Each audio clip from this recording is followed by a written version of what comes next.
time. And Mr. Will Ramsey's been on here a million times before. You can go to the description, you find his books, his website, his Twitter. And I was just saying to him beforehand, and I'm aside from being very grateful that he's going to give a presentation because I still feel like absolute junk. He's going to give a presentation on the Knights of Malta. And again, guys, please come to the description, follow him on Twitter, go follow his podcast, go buy any of his books. They're all fantastic. But as I was just saying to you beforehand, I actually don't know anything about the Knights of Malta.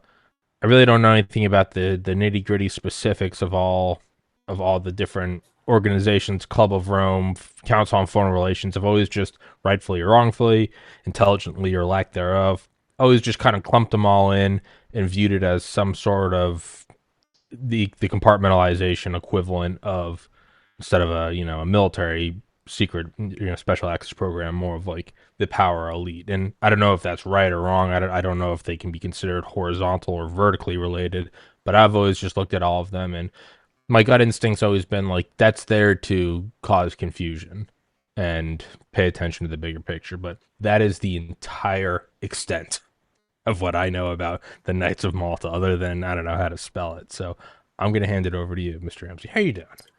I'm good. Thanks for having me back. Good to be Of with you course. again. I think our last show was December 2024, not too long ago, but I didn't know much about the Knights of Malta either. I've kind of lumped them in with the Knights Templar. They are different.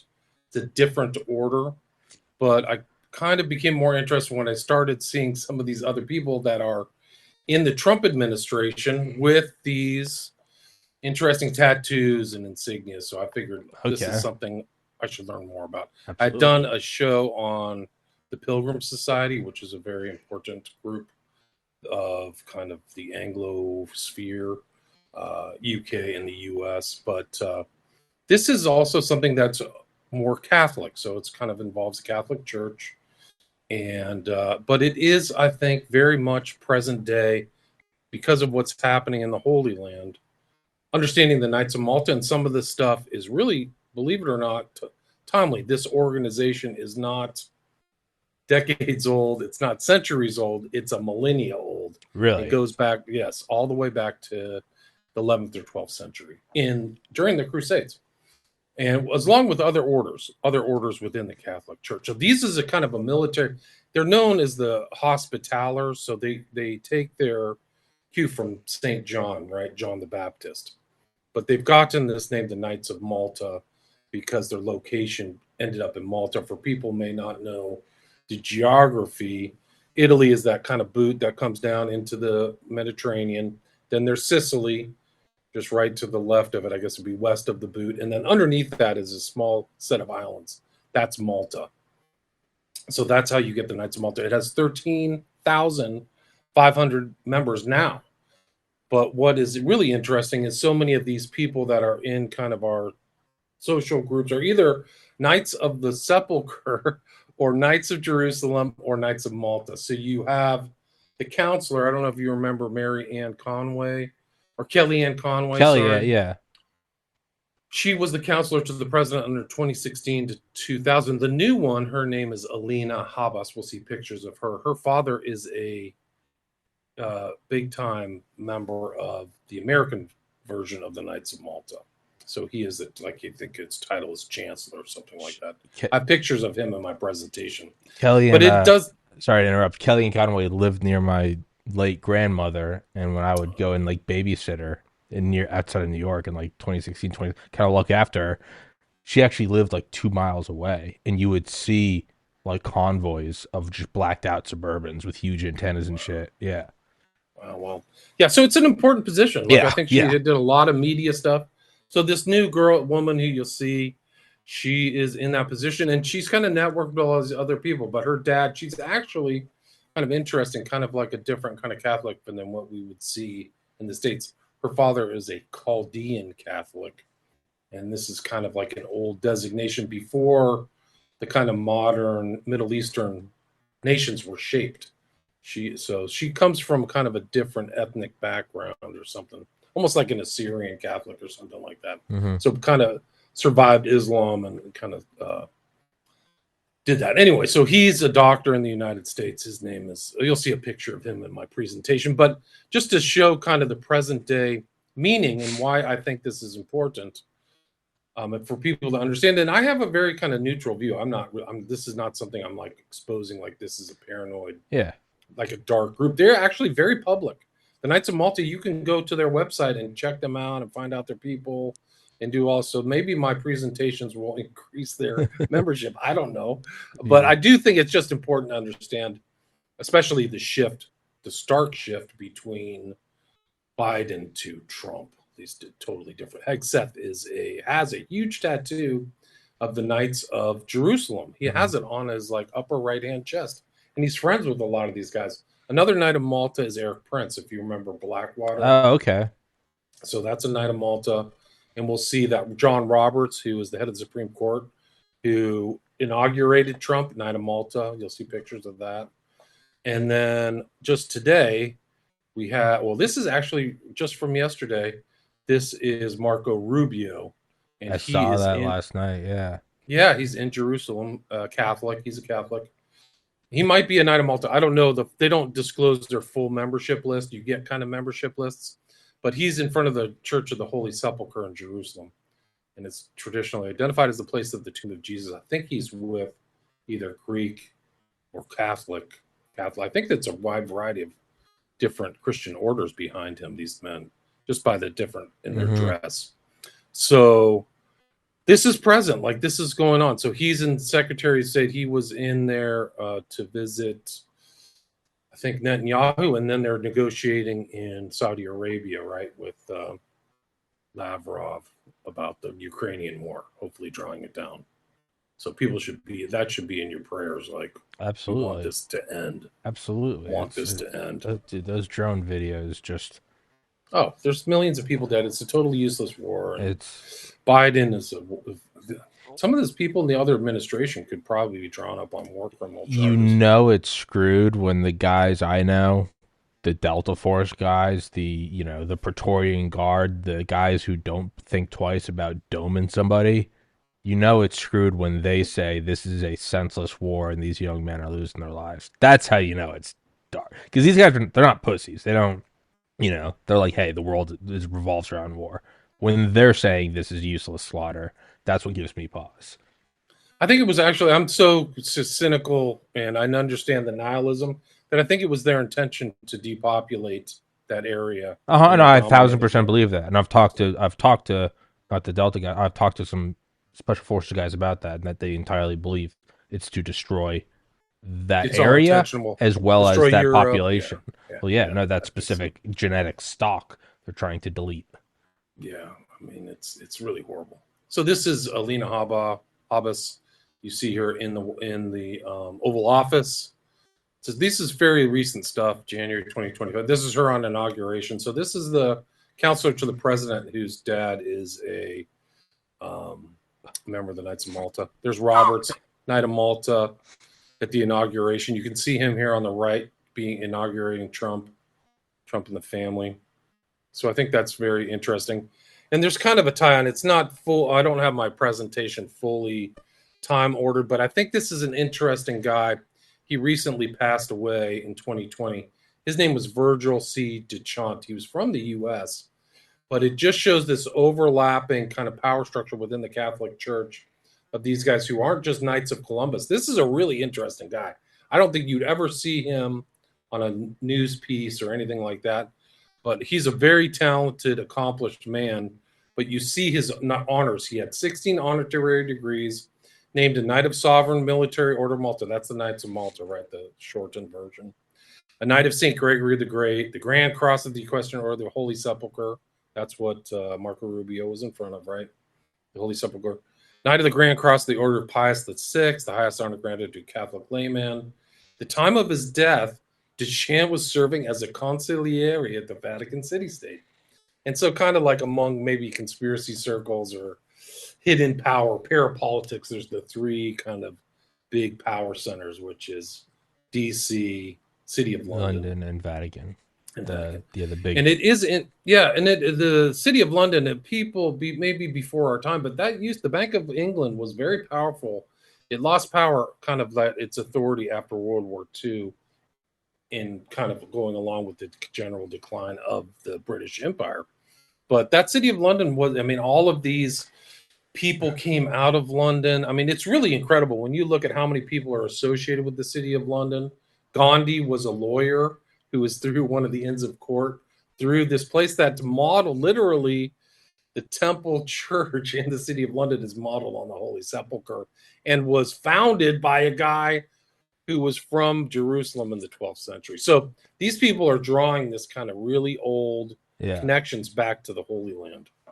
But I think that this guy Deschamps was just somebody sent this to me. So it's interesting. The Knights of Columbus became much more powerful. If you see this guy, the Knights of Columbus added 5,000 councils, membership rose to 1.6 million, and the assets of the Knights grew 1,000%.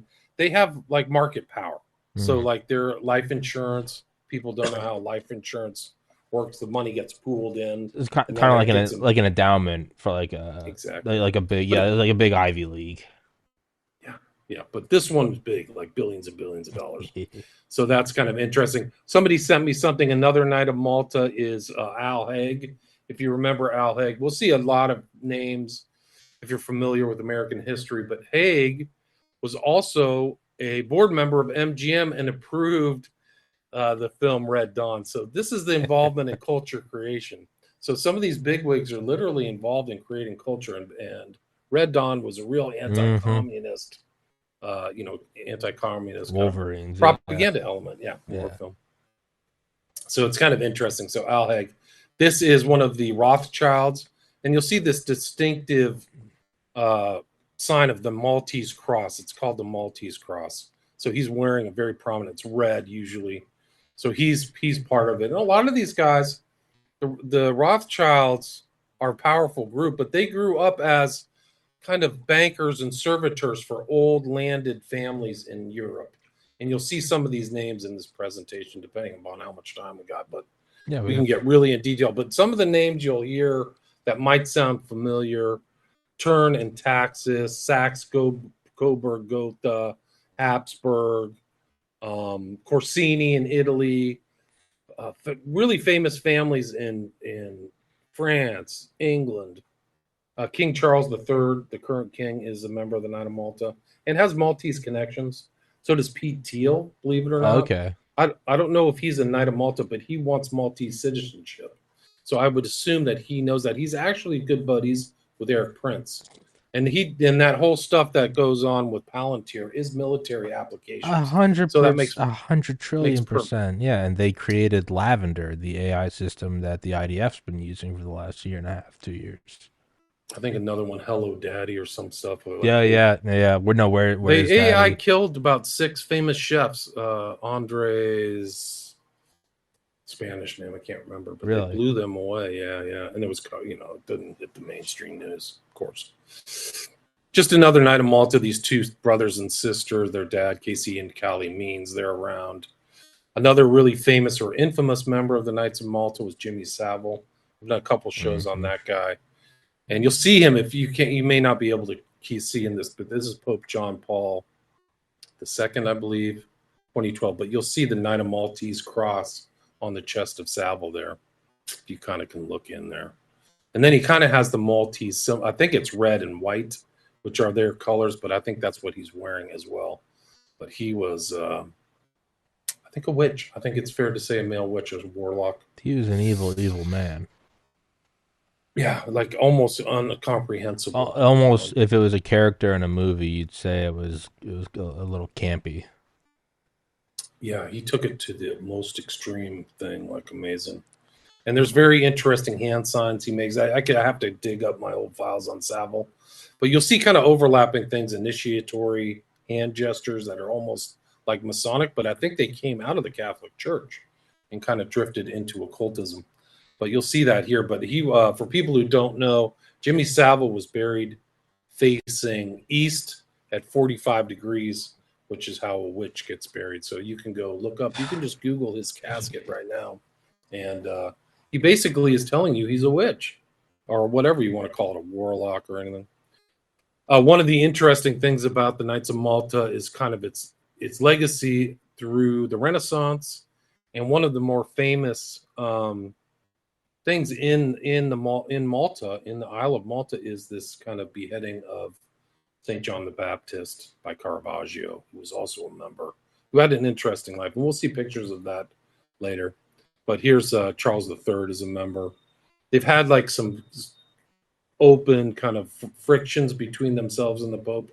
They're not like a standard order. So it's like they have, the Knights of Malta have some kind of allotment by the Pope, but they're not like the Jesuits or the Trappists or the Dominicans, where they have like pure authority. They actually have their own kind of nation state, and they actually have a seat at the United Nations. So it's a really interesting group. And you see here, this is, for us, Malta is family. That's the King Charles III saying that. So you see this connection between him and the knight. This is a Renaissance Knight of Malta with a very prominent Maltese cross. So there's a lot of pictures of these kind of Maltese knights, and you'll see their history. And they actually they go back to the Crusades. They were then kind of kicked out by Islam, and they went to Cyprus, which is south of Turkey, and then from there to Rhodes, which is kind of west of Turkey, and then they got kicked out of there and ended up in Malta. There's a very famous battle between the Maltese Knights and the Ottoman Empire in the 16th century, where a very small contingent of knights held off like a 15,000 man invasion force and won. Oh, and I think it's Mel Gibson's trying in pre-production making a movie about it, so it's kind of interesting. Prince Charles visits Malta to commemorate courage shown in Second World War. This is just like other orders that overlap, like that we don't, maybe if you're a Catholic, you might know all these, but this is the Constantinian order, which is from Italy. And for people who aren't Catholic, they may not know the breadth. The U.S. is such like a tapestry of different Catholic and Protestant orders, amongst other stuff. But, the Catholic Church is the church in a lot of countries. Like they don't have a lot of, so like Argentina or Brazil, it is the Catholic Church. So its power is different than like maybe the other like during the schism they had, what is it, the Eastern Orthodox Church. It's because the Catholic Church dominated the New World. Really, anything other than the United States is Catholic, to my understanding. So they had a lot of wealth went back into the Catholic Church in Spain. And this is an interesting guy right here, British Grand Master of the Knights of Malta. His name is Andrew Bertie. He's on the course to be the first head of the Knights Chivalric Order to be considered for sainthood. So that's him on the left. And you can, that's, which Pope? Pope Benedict the 16th. But you see him, you see on the left, the red, but these prominent white Maltese cross, that's what it's called, is the Maltese cross. And it's interesting, kind of the Maltese history bled into American culture, because if you've seen the Maltese Falcon, right? Have you heard of that movie? Yeah, so the Maltese Falcon is based upon this falcon that was, let me reshare the screen. The Maltese Falcon was something that one of the Holy Roman emperors asked for the island to give him, was a falcon, and then that was like their payment for the use of the Isle of Malta. But you'll see this is the kind of prominent symbol, and they have it symbolizes 8 virtues: loyalty, piety, honesty, courage, honor, glory, contempt for death, solidarity towards the poor and the sick, and respect for the church. So it kind of has meaning. And you see this kind of color motif goes all the way through the West, things like that. And here's a list of initial memberships. These were compiled by somebody else, but it's like a list of who's who. You see the Dulles brothers are in there. You see James Angleton. Yeah, Angleton. A lot of these guys are Catholics, So Avery Dulles was, I think, John Foster Dulles' son, who became a cardinal. Walter Schellenberg. Henry Luce, right? So the Luce of Time Life. Heinrich Himmler, Pat Buchanan. Jeez. Yeah. Bill Casey. So Himmler's, no, it's something else. So these Nazis are involved in this, which makes perfect sense, because some of these orders they had this kind of chivalric Teutonic Knights things. And some people, the critics of this kind of stuff, they say they're LARPing, they're live action role players. or Christo-fascist is another one that I use. But these are kind of left-wing terms. I don't think they're LARPing. I think they're very serious Christians. I think they're dedicated to the church. And I think they're doing good works. Like they literally show up at places of conflict. I believe they're in Gaza.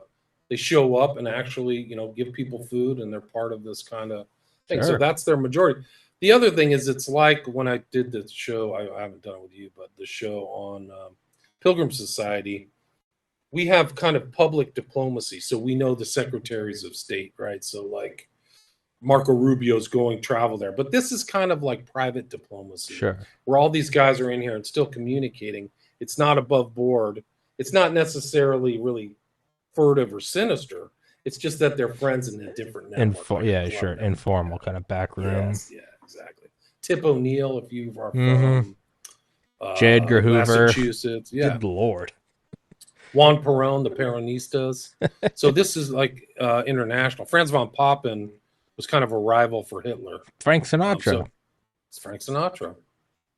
Yeah, so it's pretty interesting. This is the organization chart. So you kind of see how the Supreme Pontiff, how it kind of branches out, but it's an order of the Catholic Church, but not directly under it, is my understanding. But so they have this is the original donation of the Isle of Malta by Charles V. That's the guy who asked for this Maltese falcon as payment. That's all the payment he wanted. I guess their falcons are famous, so it's kind of like a specialty thing. This is actually a recent picture I got off the internet about one of their buildings in Malta, in the Isle of Malta. And it says, His Majesty Victor Bourbon, King of the Maltese. So you see that red and white motif. There's the Queen, right? So this is the mother of King Charles. She has her Maltese cross on. And you see that there's women are allowed in the order. They're called dames. Okay. So they have a kind of like set aside. So it's male. It's still split, male and female, but there still are people involved or allowed to be involved in this. So that's it. Here's a notorious person, Ghislaine Maxwell, with the nominee as ambassador to Malta. So they're kind of mixing in elite circles. And a lot of the CI players, if you remember Gladio, these kind of stay behind groups, a lot of them are overlap with the Knights of Malta. And it makes sense. There's like stories within the original CIA that these guys kind of thought of themselves as Christian knights, fighting off kind of the horde of communism. Godless communism, like Yeah, godless communism. So that's the guy from South Africa. Knight of Malta, right? So like this is kind of an overlap. I forgot what's his name. It's Nelson Mandela. Thank you very much. I don't know who the guy on the right is. No. This is the Isle of Malta, a picture of taking of the Malta in 1530. You see the prominent colors and Maltese cross. And then this is kind of overlapping with the Pilgrim Society. You see these other kind of orders that people may not know much about. And then the overlap with Le Cirque, right, which is another kind of, that's a truly kind of fascist group. But I wouldn't say that the Knights, I mean, the critics say that, but I think it's ridiculous. I think it's a religious order. I think it's a fully functioning religious order. Of course, they have like tax-free status, international things. They have their own passports. So being a member, I think, would probably make your life a lot easier, especially the connections. That's Dave Rockefeller, second from the right. So you see these kind of famous names, the Habsburgs. This was one of the people, he's the architect of, this is from Darren online. His ideas, this kind of European ideas. He's a Knight of Malta, also Opus Dei. I have to do a show on Opus Dei. Yeah. Which is like that's another one, like I know the name and nothing more. Really traditional Catholic view is my understanding, and international, and has an impact. Like I was talking to a guy from Argentina. He said Opus Dei like rules, like everybody who's in power in Argentina is Opus Dei. So that makes sense. A lot of Italians too in Argentina and Spaniards. This is kind of the weird overlap. Is this is a very famous intelligence agent. His name is Reinhard Galen, and there he is with his Knight of Malta cross, right? And this was somebody who they coveted. He was kind of friendly. He met with Dulles, but he was kind of running Hitler's intel into the Soviet Union. And this was like his, he was also a Knight of Malta, like Himmler. It's weird. So these guys who are adversaries also had kind of connections. So that's Galen. This is what Malta looks like in the middle of the Mediterranean. So you see there's two main islands, Malta and Gozo, and the main city is Valletta. And then there's a real smaller one. I think it's called Camino. But not big, 5 miles. It's probably 10 miles across, 15 miles if that's beautiful, like right in the center of the Mediterranean. I know people have been there. They say it's really nice. But this is their main cathedral, St. John's in Valletta, and 400 tombstones of the knights and officers of the Order of St. John of Jerusalem. Each tombstone is inlaid by a colored marble slab bearing crest, coat of arms, and epitaph of buried knight. So it's really beautifully rendered. Like, this is an amazing piece of history right here if you like history. It's incredible, yeah. Yeah. And then we talked about Caravaggio's masterpiece. You'll see that. But my understanding is that you see the skull and crossbones. The Knights of Malta were piratical, is my understanding. I have to kind of see more of that aspect. But as they were moving through these islands, they would be involved in shipping. So that famous skull and crossbones that these pirates would put up on their flag, I think the Knights of Malta were partially part of it. I don't want to besmirch their reputation, but I would have to look more into that. But that's what I was told. That's why that skull and crossbone is. And I don't know why the Star of Raphan or whatever Star of David is there, but anyway, a lot of information and knowledge came back through these guys from the the Templars, arguably, and that's the whole story about the Templars. They were wrapped up, I think, in the 14th century. They were the first international bankers, different than the Knights of Malta, Knights of Hospitallers of Malta. The Templars were alleged to bring back Baphomet and some of this old kind of Middle Eastern black magic type stuff. And then Jacques de Molay was the guy when they wrapped up the Knights of Templar. That was the guy who was like the last order. And it kind of, there's like the de Molay order in the modern Masons. So like it kind of continued on this kind of. What do you mean wrapped up? It ended? Well, I get my understanding is the Templars became more and more powerful, right? Got it. And they were international bankers, and you could get a writ, put your gold in a bank in Jerusalem, get a writ, and carry that writ to Paris and give it back, and they give you gold. So they became kind of a very powerful banking with a lot of lands and things, and it became a threat to some of the, aristocratic powers and the kings. And so there was kind of a battle. And then they really, like, I think it was a trick. I think they tricked de Molay. I forgot who the king was of France. And then they took all their money. And then they went underground. And supposedly the Templars they went to the St. Clair Church or whatever that church is outside of Edinburgh, and like built stuff and kind of like were remnants, but not as organized as they were before. And supposedly got into piracy as well. That's kind of a side story. Sure. But I don't know if there's any open Templars around. But if you see this is Caravaggio's masterpiece of the beheading of St. John. And that's in this chapel. And you see the prominent Knights of Malta crosses there, right? And the colors on the cross. But that's priceless. It's a priceless. This is it right here. The beheading of John the Baptist. Priceless painting. And this is a painting in the Uffizi, right? So that's in Venice. It's in Florence, in Italy, and you'll see the guy pointing to his Maltese cross, right? That silver Maltese cross. I think that he's wearing a Maltese pendant too. So that's what a Knight of Malta would have looked like back then. And this is Sammy Davis Jr., right? Hand sign, Maltese cross. So now they weren't. I guess anybody could be a member.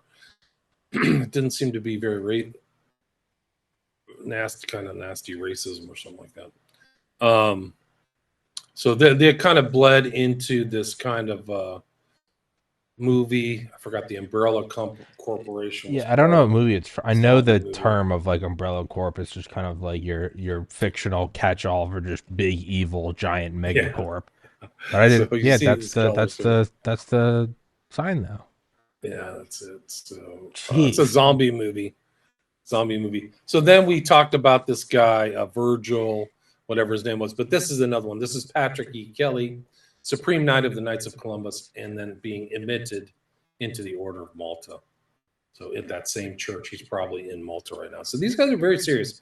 This guy was like, I mean, the amount of money that this guy has a great CV. But I think he was like military. United States Navy, 24 years, JAG Corp, so he's a lawyer. And then very accomplished, but I think there was something like how much money was under services, like billions of dollars. I wish I could see that. So it's a lot. So you see this overlap between these orders, these knighthood orders. I think they take themselves very seriously. Oh, here it is. Supreme Knight of the Knights of Columbus, 1.9 million members, 15,000 councils, $109 billion in life insurance. That's all right. Yeah, I think Harvard's like what 20 or 30. Yeah, Damn. no, that's real power. So That's these are kind of the real power. They don't brag about it, but you could. That's more than like the general income of like Guatemala or something like yeah, that. that's Yeah, you're getting a GDP. You're getting a national GDP. yeah. No, it's bigger than half the countries in the world, probably. Just an old 16th century painting. So it's like I've talked about this millennia old group. This is it. So this are like people, you see the Knights of Malta, these cross on these guys. 900-year history.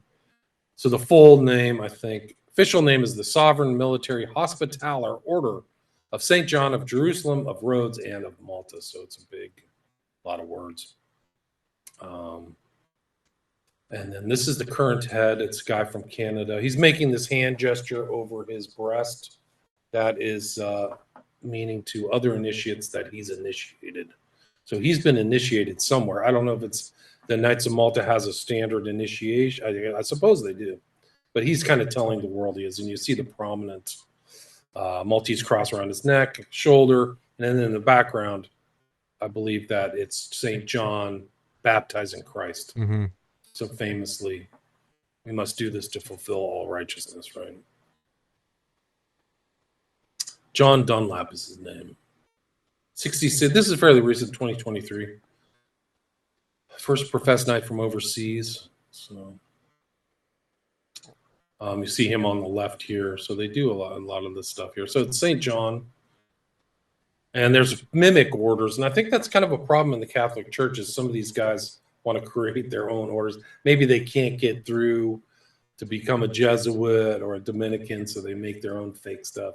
So I think there's fake Knight of Malta orders out there, and that's what this is really about. That's what he's saying. And then the famous members like Juan Carlos of Spain, King Charles III, Castro, that's the Bourbon family, Umberti Roman, and then Andrew Bertie is the guy we saw that he's getting ready for sainthood, or they're trying to prep him for sainthood. So you see a lot of these kind of famous names from European history. Dulles, Donovan, and Casey. So Bill Casey, if you remember, he's a member of the Knight of Malta. And you see them here. This is St. Peter's Basilica, or this is the cathedral. They're in the center here with the Knights of Maltese Cross. There was some kind of like reorganization or something that happened a couple years ago. They got dissolved, and then a new constitution. But you see all the members here, like they're all in the regalia. So this isn't like three guys. No, These are legit. Legit. Yeah. And like I said, overlapping with other orders, and we'll see that. Just kind of, this isn't something you see on TV. They don't care enough about this, and this is important because Trump made some very intense. Even when I did this presentation before Trump, but he says he's going to put a foothold into Gaza. Mm-hmm. Like this is something I don't know if you saw This, that no, thing where he made. this is some like Holy Land shit. Yeah, Yeah, oh, no, this is like this is like high Crusader-ish. order stuff. Yeah, this is like Crusaders. Yeah, So he's surrounded by people who might be giving him that advice, like Hegseth, yeah, which we will see a picture of Hegseth here in a yeah. minute. It's crazy, but I It's don't know if you. it's I don't know. wild. It's not your normal like military industrial complex. Like, yeah, I get it. We're knocking over. Of course, we want to go blow up the cartels. It's good for business. But then it's like Yeah, this is like a step above that. This is like this is agreed. Holy Land shit. Yeah, no, it's like old. It's heavy duty. Yeah, I think that he made that announcement off the cuff in front of Netanyahu's I think he face. did too. I don't think that was Yeah, because Netanyahu, whether good or bad, he definitely looked he unprepared. wasn't nodding along. He was kind of like going like this. He was doing this, yeah. He's doing It like, was "What are you talking about? We didn't what agree on this." which is weird in itself, regardless of what Trump said, whether it's about Gaza or that he likes cheeseburgers. The fact that he would like it's like podcasting. Like if I ever pulled something out on like one thing I never do is like I never ambush anybody. I never do any. I think it's I think it's gross, and I think it's how you probably lose guests. That's whatever it was. That's a deviation from I don't know, be it just norms and or respect. Like that's wild, and regardless of what the topic was, that he would do something and put him on like that. Let alone something like we're gonna go take Gaza. So like regardless of what he said, the very fact that he did that to Netanyahu, that's kind of wild in itself. And then it just gets So, so much crazier when you explain, well, then what was that? He said taking Gaza, and you like Hegseth like cross Jerusalem. You're like, oh, this is kind of some wild shit. yeah, I Excuse my mean, I French. think they're making. I know you're right, but I think that even Rubio at the Holy Sepulchre is like, "I'm making a statement. I want a picture of me here now." Yes, You know what I mean? yes, I'm not going to go here on my downtime. I'm going here as a member of the Secretary of State. Take my picture as a yeah, Catholic. yeah. And I think that Trump. I mean, you want to talk about kind of a unorthodox negotiating style. When he said that, it threw all the analysts for a loop. People like, what is he doing? I mean, if you wanted to get some free press, do that off the cuff. And you would have to assume the Israelis expect the Gaza to be in their realm of control. So he's kind of saying, "A giant, no, you're not. I'm gonna do it myself or my way over Some your authority." some of like the super uber conservative people I follow on Twitter just for like shits and giggles. The ones who are it's like some people Bernie can never be far left enough. There are some people that's like Trump is never far right enough. Oh, it's the Jews, it's all whatever, and you can debate the merits or lack thereof. What was wild was seeing them not immediately jumping on it and being like what their normal kind of rhetoric is like, oh, Trump's a foot soldier of the Jews. You saw them to dismay of their followers being like, this is weird because Netanyahu doesn't look too psyched. So the entire thing is interesting. I think it plays into this Knights of Malta. There's something else going Yeah. on where they're not going to just like just rubber stamp anything the Israelis or Netanyahu says. And I think that's what it was. And I think that it was somebody interpreted it as a almost like coup de grace on Netanyahu, because if the war stops, Netanyahu's whole reason his whole reason is the war. Wartime So president. once Yeah. the war stops, nobody needs Netanyahu anymore. Yeah. So it's like if we stop this war, your whole authority. That It's goes not all really you. war. It's That a goes lie. all. Yeah. That goes all It's a your. slaughter. Yeah. It's a genocide. The genocide stops, and then they go back to not Netanyahu getting busted Because for corruption. he was in hot water right up until Yeah, he was. October Yeah, he 7th. was. So it's like Yeah, that it was. he loses his fuel, his kind of wartime president. I know he's not president, but thing. Not only that, and then it's also just the military industrial apparatus of like we're gonna go get this land. That also takes that from them, which is it's a very hostile act I from think so. Trump towards them. If it happens, I mean, it could be just Sure, bluff, right? but the statement itself is hostile, I think so. which I think is awesome. I'm Team America, but it is wild. It's also stopping the genocide too. So if the U.S. walks in there, the Israelis aren't going to bomb that. It'll be Well, it'll be that's a what freaking someone else said. disaster. They go, "You want those It's a bombs to stop disaster. dropping? Yeah, Go put an yeah, American outpost there. yeah, if the Palestinians want to stop it, just say, yeah, we want the Americans here. That would That's be what I would so do. I mean, not wild. Hamas. I would say, yeah, you can have the whole land and let us whatever. I mean, that's how it stops, and that's how Netanyahu collapses. So Yeah. I think somebody said that was really. I mean, it was an interesting take because I follow a lot of geopolitical thinkers, and this one guy, Gilbert Doctorow, said, "This is Trump's. This isn't a mistake. He's outmaneuvering Netanyahu here, Mm. which is, if it happens, that could be it. But anyway, it does tie into this Night of Malta. Like maybe he's getting advice from people who are like, hey, we can put the whole power of the Catholic Church because we want to be back here. We're crusaders, man. I think Hegseth is on board with that kind of stuff. 100% That's he my is. that's my take. Yeah, you can't really pull a USS. You can't pull a Liberty in 2025. You No were able way. to do that because of control of consolidation of media and no internet, no cell phones. You can't do that. I mean, you could do the act. You're not getting away with it. Right. I mean, I think 10-7 was a false flag that benefited Netanyahu. I think all there was a stand 100%. down. I don't. And Hamas is financed by our tax dollars through Israel. Yeah, it's just like goes much like 9/11. It's and when I say I don't think our government did it, that's not because I think our government's good people who wouldn't do it. Not at all. I don't think they're dumb enough. I think in terms of because you have to have some degree of plausible deniability somewhere. And like if you were to let's just say you were to capture one of the 9/11 hijack, I don't know how, but let's just say you did that. You don't want to torture out of them that they work for the CIA. You want them to truly believe this is their plan. So I think the way to do these things is you could engineer them yourself, but if you want it to just look more organic, I think it's much more viable to you fund the groups, maybe seed the idea, and then you lower defenses. But you do want it to be a degree of authenticity. And you need a body count. Yeah. And it's not because I don't think that we would do 9/11, or it's not that I don't think the IDF would do October 7th. It has nothing to do with like, we don't have the stomach for it. I think they're looking at it and going, well, it's better to have some disconnect somewhere of where it's like, yeah, that's not a CIA agent. That's someone that truly believes that it's like, I'm Hamas true blue. Like, They financed Hamas to undercut the PLO. So absolutely. This is all standard kind of media in Israel. We don't get that here, but they know, the Israelis know. But they really don't like the Palestinians. They have a real kind of course. They've been fighting for a long time, even before the founding of Israel. So hey, real quick, tell everyone where to find your podcast. I gotta use the restroom real quick. Give me 1 second. William Ramsey Investigates. You can check it out. Top 0.5 podcasts in the world. You can find it anywhere: iTunes, Spotify. I also have 5 books on a wide variety of subjects: true crime. I did a book on Crowley. You can find that on Amazon.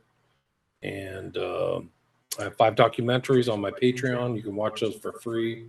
You just pay $5 a month. They're also kind of a visual kind of thing, kind of like this, visual about Crowley's impact on culture, the Smiley Face Killers, and I did one on occult Hollywood. So done a few things, but I've been kind of focusing. I also did a recent show on The Catcher in the Rye as a kind of a cultural critique. People might find that interesting. So you can find that on William Ramsey Investigates. And if you have any questions or anything, you can always send me an email, williamramseyinvestigates@gmail.com, or if you have any guest ideas or anything like that, I'm always interested in finding new guests or anything. I've taken a couple of Tommy's guests. They were great. But yeah, so this Knights of Malta actually is kind of timely. I think in even a broader context than Malta and the Knights of Columbus and all the stuff is kind of a more conservative, I guess, administrations in power with more of these types of people. I think understanding their worldview is different. It's a Christian worldview.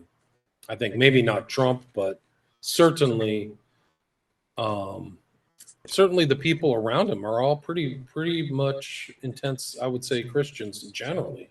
Not a lot of Jews. I mean, I think the Biden administration with the brains were mostly Jewish, Israeli, Mm-hmm.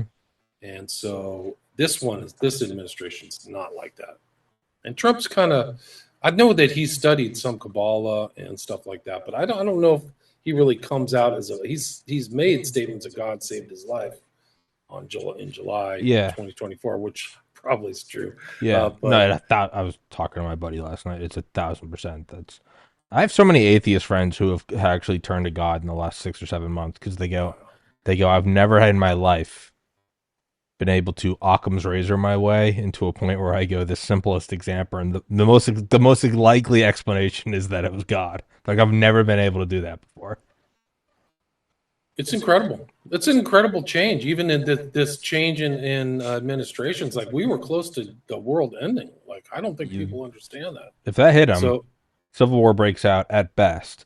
At yeah, worst, they replace them with whoever, and doesn't matter who wins. It's uniparty. It tamps down censorship. Tamps down. You'd never hear about USAID, let alone end it.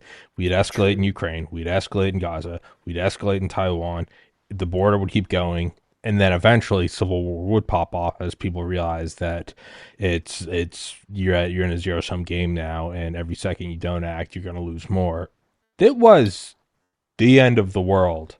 I think you're right. It looked I think like that's not funny, but it really was. A lot of people didn't know it. Like a lot of my friends and stuff were in like a trance state. Like they didn't get the right. they thought it would have been information. bad. They're like, yeah, I don't want anyone to get shot. It's like, that was Yeah. that. It's like that was a that's not just a random Jenga block.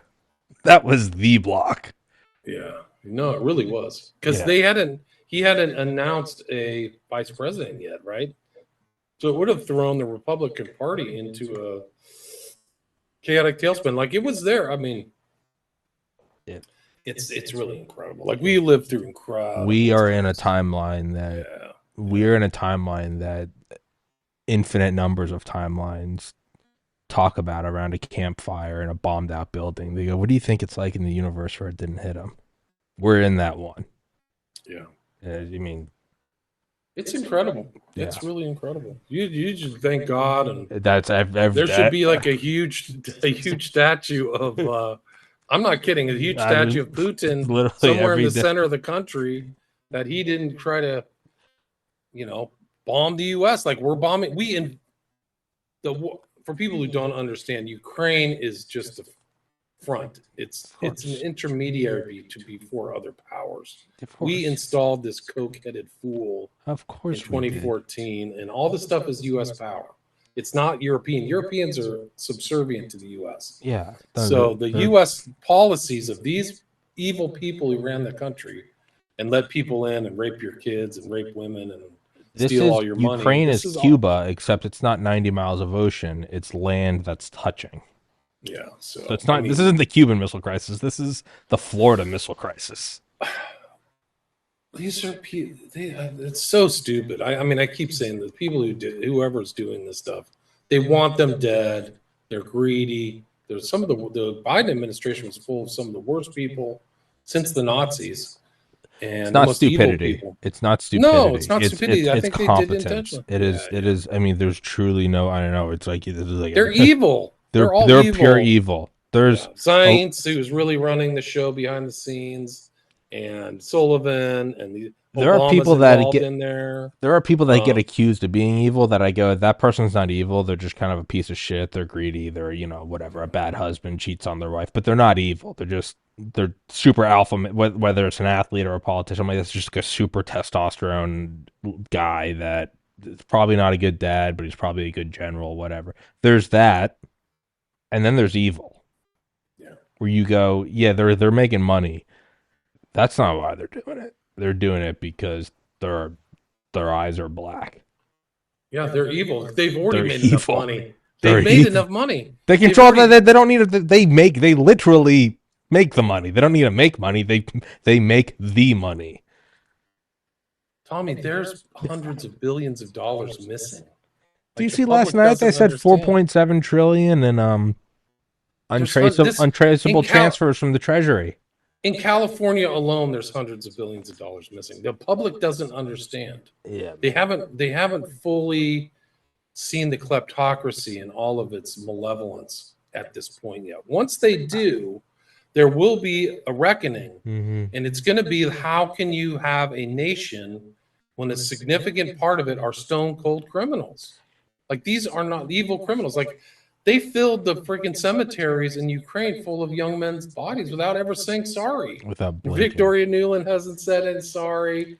What's the other guy? Who was the former Blinken hasn't said he's sorry. None of these people are apologetic. No. It's I've always And considered they're still myself around. exactly. No, I've always. I mean, even in high school, I was reading books about the CIA. I've always been somewhat more red pilled than I guess other people my age. And then as the podcast has progressed, every year I say I thought I was red pilled, and now here I am.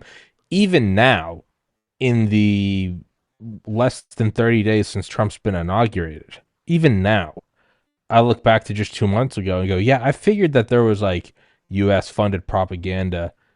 The extent to which USAID was fun. I mean, I found out last night they were funding Mexico's efforts to push anti-Second Amendment in the U.S. Like, it, the number of like YouTubers who like have started coming out and saying like I'm not making money anymore. You go, what? Like, Wow. like you kind of assume certain level, like Mockingbird or Voice of America. You kind of assume high level propaganda.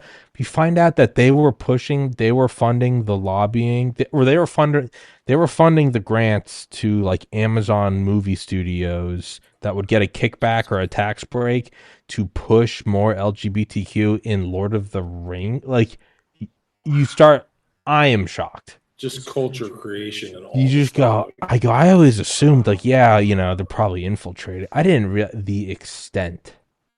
And I guarantee next time you and I talk, I'm going to go, I thought I was red pilled.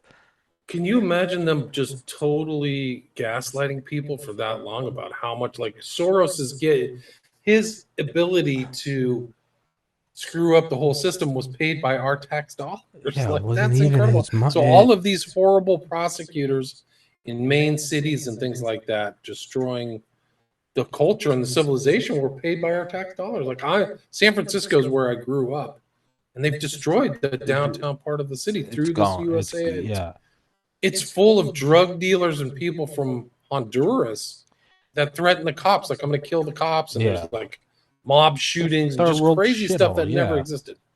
Yeah, no, it's and I They're think evil. Like, what they did to these people's ability to make a living, and these beautiful buildings. Like, there was the Union Square used to be this thriving place of economic activity, but also cultural activity, movies and shows and theaters and people eating out on the street and just enjoying themselves.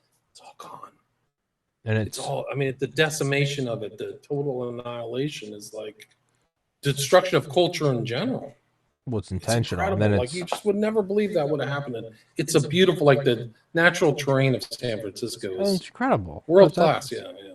It's, but I also I do look now and I go, I think it was a blessing that they stole the 2020 election, that we saw it, that we saw how bad 4 years were of a stolen election, and we saw them try to kill Trump. It's because I think now he's acting with a ferocity of like, I think he went in 2016 was like, yeah, I'm unpopular, I'm politically incorrect, like a shitty comedian, and now he's going in there like General Sherman. He's like, yeah, we're not. He has to continue. Well, He doesn't have a choice. well, that's the thing is people are like, cross the Rubicon. No, we're in the Rubicon now. If he doesn't finish this, we're in 5-10 years, they're gonna make the Biden administration look like a cakewalk. There is no They're coming still back out now. there. That's what I'm saying. The criminals and the evil ones are still around, guys. That's you Like, have to. Are you able? Do Yeah. these guys have the spine to put these people in Well, you jail? have to now. It is now. We are not cross. We're not. Let's cross. We are in the Rubicon now. There is no going back. Yeah, which is why they're taking out USAID. Which is why Trump deployed the Marines on the borders. Which is why we're doing all this. There is no. You got to play for keeps now, which is incredible. We're witnessing like a once in a millennia shifting of power. Did you see the memorial for Jimmy Carter? like where Melania's crying. No. Yeah, no, it's like I call it the vampire ball because Trump is surrounded by just the most vicious freaking evil people. Like he's there with Hillary and Bill, right? Yeah. Then you have George Bush Jr. all over 9/11 and occultism and all that stuff. And then Obama comes in without Michelle. And we can talk about Obama and his gay stuff and man's country. And Tafari, do you know about Tafari Campbell? No. Yeah, Tafari Campbell was his chef. Oh, yeah. Yeah. And then Garth Brooks pops out and sings Imagine.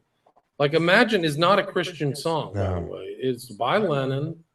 And Garth Brooks has a history himself. We could do a whole nother show about because people have tied him to some weird stuff.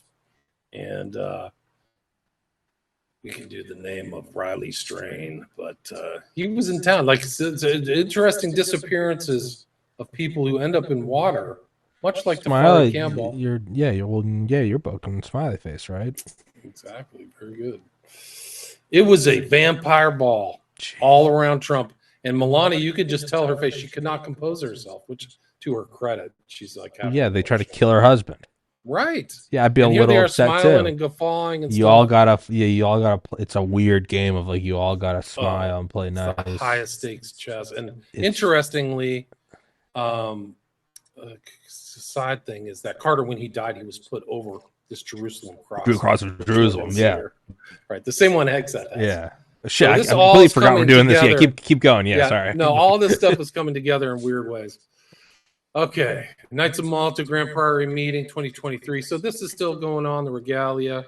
You see, this is Bergoglio, the current pope, has the same Maltese cross, red, white motif. You see a lot of this kind of overlapping with the Trilateral Commission. So you see a lot of the guys who are in the Pilgrim Society, are Knights of Malta as well, are also spooks from high-level families, Maurice Strong, things like that, Rockefeller. So, and a lot of these guys, a lot of the presidents, they usually they understand it's very important to have fealty to the Pope. So you'll see a lot of this. Sure. This is a really interesting guy, much like the one we talked about earlier, Virgil. This is Edwin Fuellner. He was the head of the Heritage Foundation from 1977 to 2013, and he was involved in it almost 50 years. But also, he's a Knight of Malta. And also, he has kind of like other connections. He's also a Knight of the Holy Sepulchre, too. So much like these guys who are Knights of Malta, who are overlap with the Knights of Columbus, they have different, they're affiliated with a lot of different orders. Very powerful people on the right, on the conservative right. And this is what I was talking about earlier, the tribute of the Maltese Falcon that kind of bled off into modern art film culture. But it's basically the Grand Master of the Order of St. John of Jerusalem had to pay an annual tribute to the Emperor Charles V and his mother, Queen Joanna of Castile, as monarchs of Sicily, for the granting of Tripoli, Malta, and Gozo. And the annual thing was one falcon. So that was it, the grant of, that's the Maltese peregrine falcon. I guess it's, if you're into falconry, it's supposed to be like a special bird. Yeah, and that's for the, all right. We saw the grant earlier. And then Maltese Falcon, great movie, classic movie, Peter Lorre, directed by John Huston, Humphrey Bogart, based on a book by Dashiell Hammett, Maltese Falcon. There's Humphrey with the Maltese Falcon. It's like the thing that drives the whole narrative is the Maltese Falcon. This is kind of like the Maltese Cross is like the symbol of one of the big secret societies at Yale. There was a big upheaval or kerfluffle or whatever you want to call it between Seymour Hersh during the invasion of Iraq.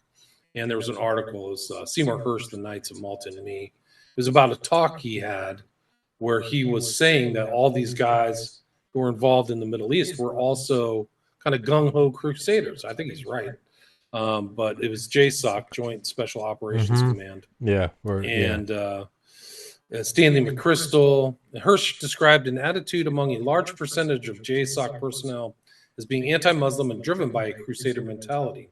He quoted one individual as saying, "We're going to change mosques into cathedrals."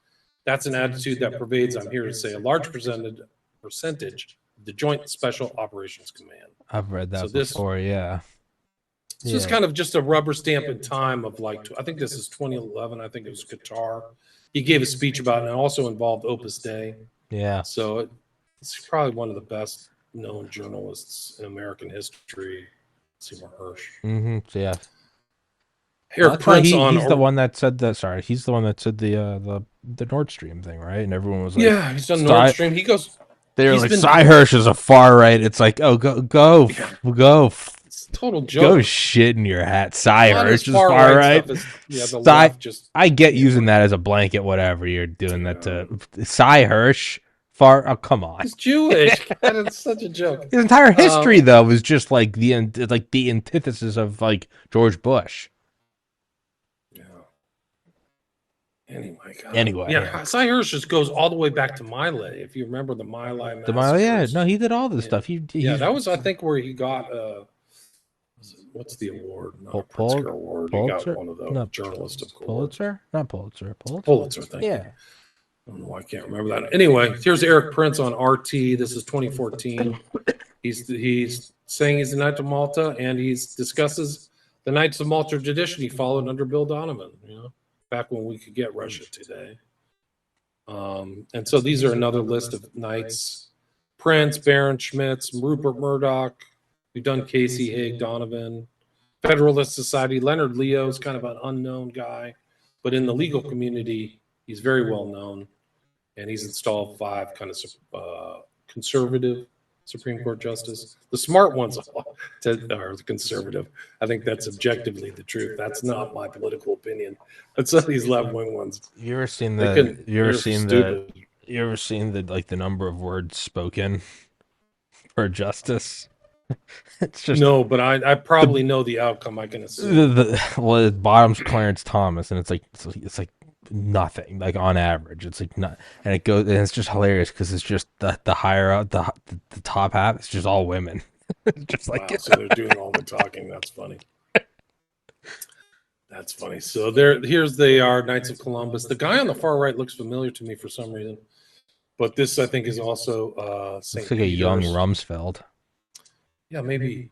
This is a guy by the name of Burke. So this is a Knight of Malta. He's making the initiatory symbol, but he was part of this thing called Dignitatis Humanae Institute, and this is the connection between Steve Bannon, who's still around. I think he does the War Room, and they work together. So this is kind of a Knights of Malta connection between Bannon and this guy Burke, who's a member.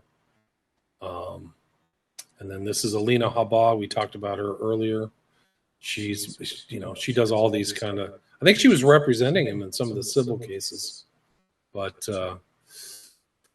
this is it. And this is her dad, Saad F. Habba, Janan Habba. And there she is. I mentioned Kellyanne Conway. So there they are together, the former and the present. So this is from January 13th, 2025. So not that long ago. Yeah.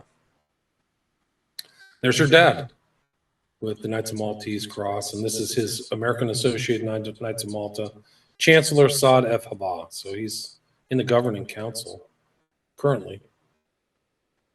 There she is with Kash Patel, future FBI head. Eric Prince, Knight of Malta. This is we're talking about the shooting of Trump. This is him taking part in kind of looking into the assassination attempt. This was in Congress in August 2024. And his intro is, we are here today to discuss a tragedy for the USA that could have been the catalyst in the destruction of our republic. Absolutely. And he's right, just like you were talking about. So Eric Prince has been around.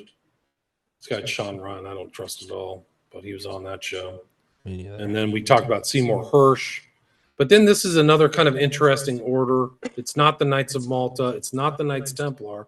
It's the Knights of the Holy Sepulchre, right? We showed the picture of the Holy Sepulchre with Rubio, right? The very beginning. So this is kind of an equestrian order, and it's under the protection of the Holy See, and it's to support the Christian presence in the Holy Land. And it goes back, and so you'll see some of these big wigs we're talking about are also Knights of the Holy Sepulchre, and this guy Filner was one of them. So this is the guy, the Heritage Foundation. And you'll see he's a Knight of Malta and a Knight of the Holy Sepulchre. So I think he's still around. I think he's among the living still. This guy is, if you like watch Trump or they have that New York Gala or whatever, this guy's always there, Cardinal Dolan. And he did a talk about the Knights of Malta. He says, have you ever heard of the Knights of Dane and Dames of Malta? So I talked about the women's part of it. They do their magnificent apostolate rather quietly and humbly. Is right. Oliver North, sovereign member of the Knight of Malta, in addition to all other stuff. Here's Hegseth. This is the Knight of the Holy Sepulchre. So this is the Templar cross. It's not a. I don't know where his Knight of Malta tattoo. I couldn't figure out where that is, but this is really predominant. Mm-hmm. Like this is his biggest tat. And there's Roberts going into a Knights of Malta thing. They have like little offices all over the world. And this is a known kind of right wing commentator. He is Alan West, I guess, a former congressman. So he's got the red and white. I think it's either a Templar or re something. Knights. This is the King of Jerusalem cross, so that's what that cross is. Godfrey of Bouillon, back in the formation in the 11th century. Yes. It was the King or Queen of Jerusalem was the supreme ruler of the Kingdom of Jerusalem, a Crusader state founded in Jerusalem by the Latin Catholic leaders of the First Crusade in 1099. Godfrey of Bouillon, and there's James Earl Carter with the same thing, right?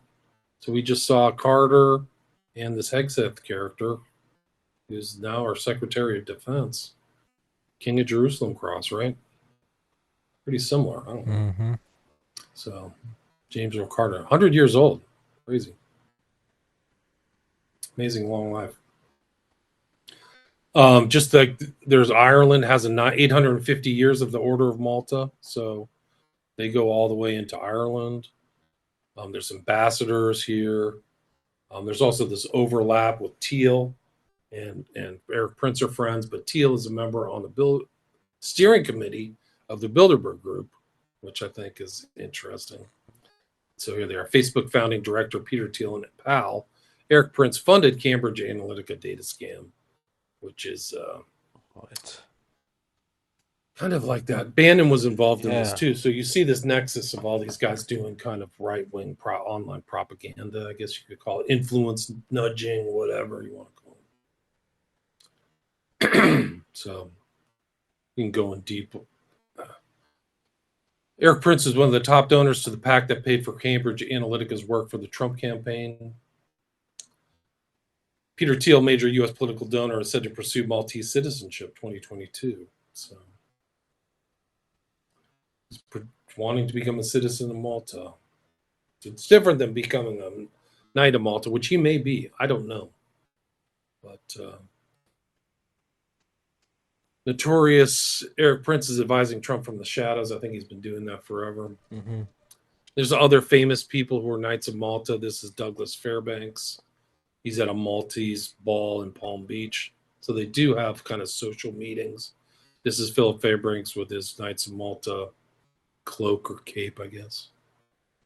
And there's Fairbanks with Nancy Reagan and Grace Kelly. Interesting. He has his Knights of Maltese cross on his left shoulder. That's Douglas Fairbanks Jr. This is Edward giving a speech, Knights of Malta, right? This is what, 1933? Welsh and Welsh Priory. Here's Rose Kennedy at a Knights of Malta ball, right? So that's the mother of the whole family, right? Mm-hmm. And then they have kind of an impact on the city of London, or the downtown London or central, at Clerkenwell Priory. There's weird kind of connections all here. Lenin is around here. Marx is around here. Gandhi. They all have kind of a weird connection. This is Clerkenwell Priory, and they have a museum. So a museum of the Order of St. John. But you see all these colors and crosses and stuff. You see that. And this is actually at the Via Dolorosa. So for people who may not know what that is, that's the route that Christ took when he carried the cross to Golgotha. And so you have a order, Maltese order right there. So if you ever in Jerusalem and you retake those steps, This is it. It's been there. This is German. That's the Via Dolorosa. The way of suffering is what it means. It represents the path that Jesus took, forced by the Roman soldiers on the way to his crucifixion. And this is kind of getting into, I can do a whole nother thing on the kind of elite of Europe and the Knight of Malta, because they're all involved. All these, I've mentioned this before, all these big names. But like if you're from the Netherlands, you know Princess Beatrix. I think she was one of the people who supported the Bilderberg Society. Like she was behind it, but she's also a dame of the Knights of St. John. So you see the Maltese cross right here. So Maltese. This is Trump announcing Alina Habba, December 8th, 2024. I'm pleased to announce that Alina Habba will join my White House team as counselor to the president. So, pretty amazing. This is Leo, so he's a Knight of Malta. He's very much in the legal kind of field as a conservative. He's a devout Roman Catholic, big admirer, supporter of Opus Dei, and a Knight of Malta. But they have an international kind of thing, you know. So we've seen South Africa. Here's Kenya. This is Kenya. He's being knighted, Uhuru, into the Order of St. John. And that's about it. So, and then it goes all the way to the House of the Temple. I mean, I think that this, the Ark of the Covenant, they redid, a Jewish guy remade the Ark of the Covenant in gold, and it was at Trump's. It's in Mar-a-Lago. Mar-a-Lago, yeah. So that's it. I mean, I think there's more to the story, but those are all my slides and stuff. No, it's brilliant. I had no idea how old it was. I just always figured it was like, yeah, I don't know, like 100, 200. That's a different level when you get to 1,000 years, because then you start looking at like plans or directives or agendas that really can outlast nations. You go, oh, the U.S. has only existed in the last 25% of the Order of Malta. You go, oh, that's okay. I mean, you look at something like CIA operations or KGB, and you're like, it's been going on for 30 years, and you're like, wow, that transcends presidencies. This transcends nations. Yeah, it does. That's wild. I mean, there were no nations in the Middle East as they are now that existed when the Knights of Malta started. So that is insane.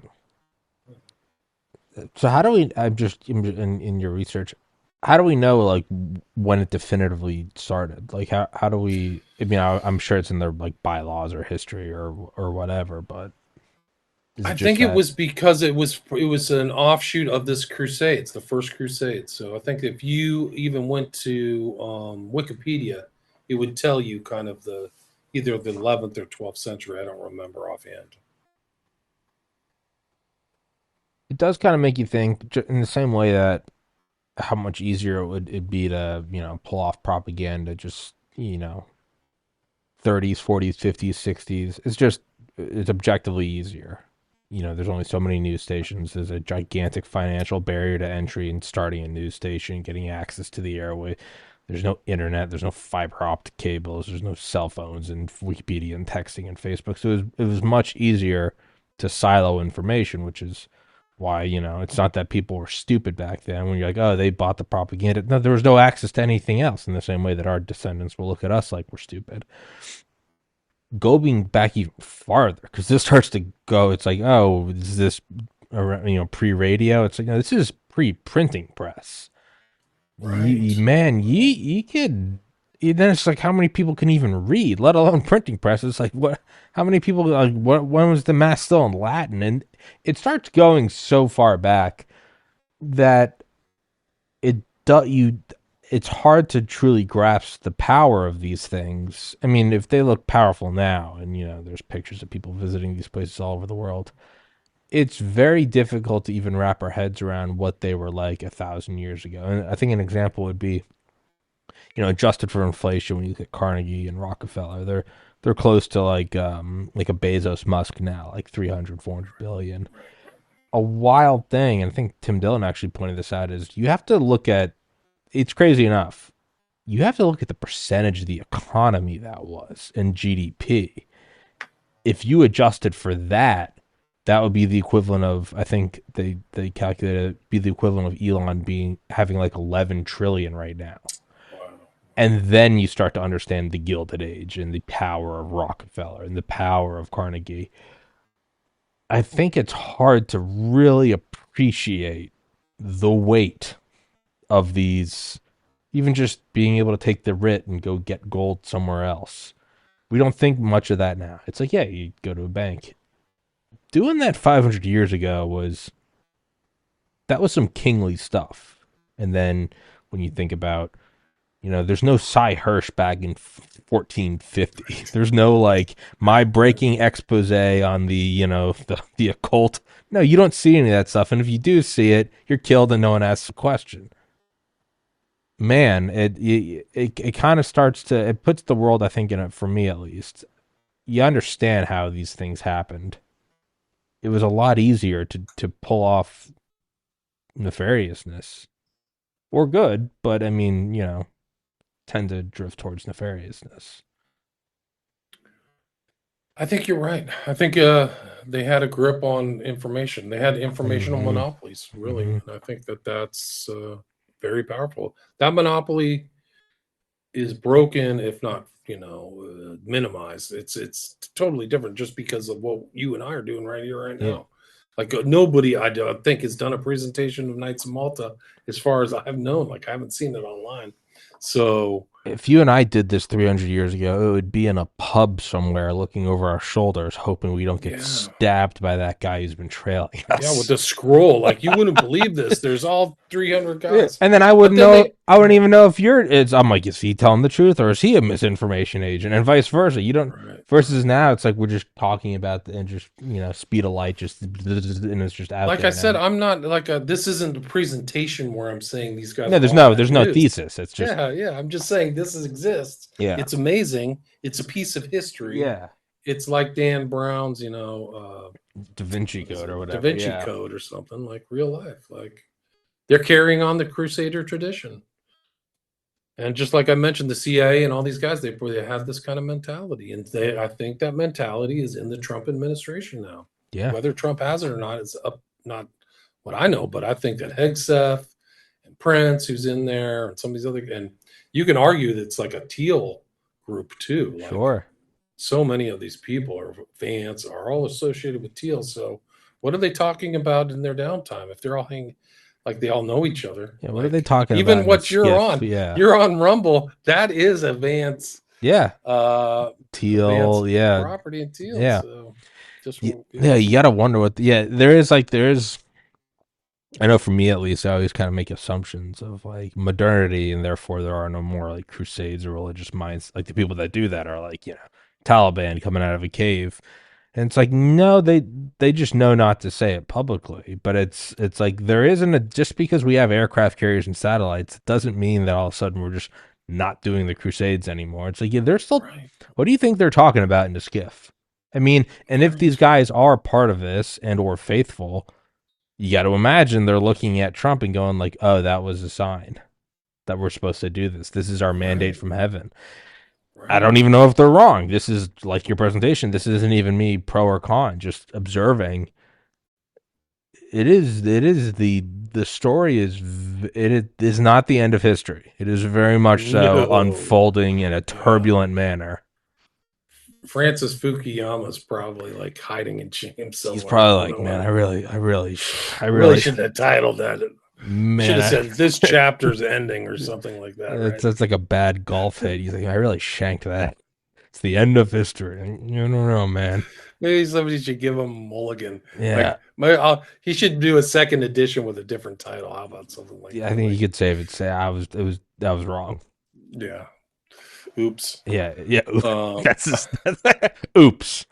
but yeah, Fukuyama. no, I mean it's incredible stuff. Like we're I mean, interesting times, right? Like, If it wasn't so like nerve wracking and dealt with nuclear weapons and the fact that we almost fell into civil war and probably the end of the world last summer, which is still a crazy thing to just think about, that we just that just didn't happen. Like it is a weird sort of like trauma response for It's like a car almost misses you, and you don't really fully appreciate it until like a year later. You're like, man, Right, I was right. almost You're just stunned. yeah, yeah. It's a survival mechanism. That all being said, that the stakes are real. It is kind of fun that history is still unfolding. You don't really want you do because like you don't want suffering and stuff, but it's also boring. Like if everything was just calm and did world we solved world hunger and everyone's like that's all well and good and probably is something we should aim for, but in terms of like a story, it's like it's like you meditate long enough and like go through learn about Buddhism or asceticism or Christianity. You go farther and farther in and meditation and and don't be in the world but not of the world and don't be a slave to all your emotions and thoughts, and that's all well and good, but you can only meditate so many times before you realize you're like yeah, that's probably you can probably do that after you die and you shed the body. Like you can probably go experience stillness for 1,000 years if you want, but like you're here in the game, like you're in the theme park. Don't you don't go to Six Flags to like find steady ground. Like you're like no, you go there to get in a ride and maybe you'll die, but it's wild. That's kind of how I look at it. Is like I am too. It's horrifying at times, like last summer. It's also fun though. It is fun that we are alive, and it is history is very much so unfolding. Yeah, it makes you feel alive. I It think does. knowledge of the Knights of Malta makes you feel alive. You Yeah. understand like some of the stuff that Yeah. they're not telling you about or that influences people. If you really kind of get through people's personalities, it's their religious conviction is really what drives Mm, them. So people who are Christians are looking back at the Holy Land.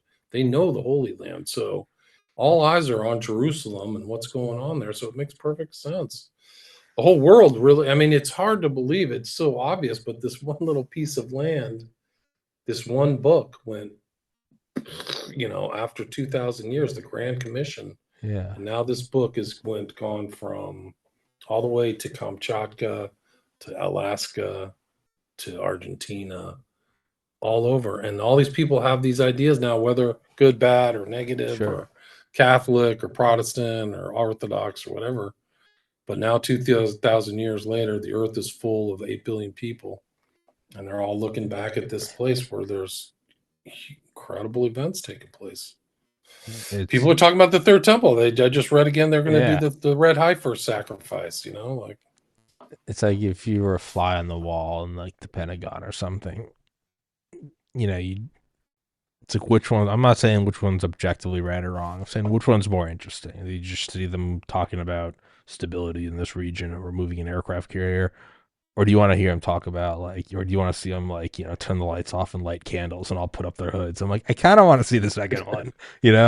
I kind of want to like which one's more interesting. I kind of want to see that one. I kind of want to see the generals like, all right, everyone turn your phone off. All right, under as per our orders. I'm like, yeah, there we Yeah, go. yeah, really. I mean, don't you think that those are other secret arrangements these guys have, like Oh yeah. Podesta and Oh yeah. all those guys? I mean, I think Podesta was the head of climate change or something, the last Yeah. stolen administration. And all So that these, guy's a yeah. nefarious figure as hell. Like, And I'm sure all these orders are like battling it out. yeah, yeah. Like, I why mean, I wouldn't think you're. they? What would it? Why, right. I mean, It's imagine what we don't even know. Like I'm that's what I'm talking about, saying. I'm not a member of the Knights of Malta or this. Imagine like the warfare. Like, hey, Bob, we got a problem with so and so. Yeah. He's a communist or he's a Satanist. He loves Crowley. Yeah. It's our duty to get rid of him. Yeah. I had a guy on. I did a show about. He was a Christian, but he says that it's not. This is not biblically based, but there is in these kind of like high end Christian Protestant orders, there's this idea of purge. So if somebody's influencing negatively Christ's flock as a protector of that flock, you should take Oh, steps to nullify this person, which is kind of a euphemism for getting rid of them. absolutely. Like, It's killing them. and Yeah. so, yeah. So some of these people could have that rationale. Like, this is against Christendom. And I mean, it's happened in the past. So why wouldn't it be present? So why wouldn't some of these orders, like the Jesuits or Opus Dei, say like, hey, this guy's a freaking threat to the Holy See or whatever. Like, he's got to go. Like, I mean, that stuff happens. And It's I like Godfather 3 or something like that. and like I don't even fully disagree in the sense that it's like when people say, "Oh, America's an empire." It's like, yes, it is. And number one, you would rather have America as an empire than China or Russia. You just would. If you say you're not, you're lying through your teeth. And then the dumber people go, well, I don't think there should be any empire. It's like, well, that's not how the world works. So, like, that as a preface, I look at this and I go, yeah, secret orders are going to rise behind the scenes with money and nations, and they're going to be off the books so long as they're existing, I'd rather have the one that's like a little, their central thing is Christ as opposed to like the Dark Lord. Like ideally, we wouldn't have secret orders that run the world. But if we're going to be adults and go, well, they clearly do, well, then I'm going to choose the one that's not about like eating babies under a full moon. I'm going to be the ones that, for better, despite their interpretation, they're trying to aim towards like Christ on the cross. If I have to side with one of the secret orders, that's what I'm going to do. Right. I mean, I've done studies on like some of these dark orders, like the Order of Nine Angles. It's crazy stuff, man. They're dark. They believe in murder. It's not They're LARPing. Yeah. no, they're not LARPing. They're Oh, like Darth, like times 1,000 or whatever. Like I yeah. think that the people really, they're sick people, but they really have that view of like, hey, we're going to cool the earth. Like we believe in Darwinism. Like not everybody believes in Darwinism, but these guys do. Like let's do this. Let's kill off people we think have to go. And it's more of like a blanket speculation, so it's like an intellectual cop out kind of. But I do then wonder, like, well, what about the organizations that we don't know of? There's got to Right. be some. There's got even in today where the free flow of information does reveal so much. There's got to be some like rich history of stuff that will never be put online that you only find about if you do become a king or a president, or you just Yeah, I hear think like you're right. whispers of it. Like, I think you're right. and if we know the name, then it wouldn't be it. So it's not the Illuminati or the.